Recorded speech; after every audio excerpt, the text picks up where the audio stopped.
Dinomina ng ating pambansang representative sa FIBA World Cup Asian Qualifiers na Gilas Pilipinas ang Team Guam kahapon, November 28.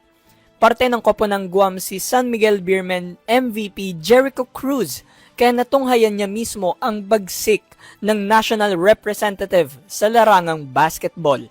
Nanguna si Justin Brownlee sa pagiging agresibo sa opensa. Nagtapos ito ng 22 points at itinanghal na best player of the game. Kasama din niya sina Dwight Ramos na nagtala ng 10 points at si AJ Edu ng 8 points. Blowout 41-point lead win ang Gilas kontra Guam sa naturang scores na 87-46. Bukod dito, nagtakda ang Gilas Pilipinas ng panibagong FIBA Asian Qualifiers rebound record kontra Guam na 61. Binrake ng Gilas ang dating may hawak ng record na ang Team Iran na may 59 rebounds. Tinala ng Pilipinas ay pambihirang 41 defensive rebounds at 20 offensive boards.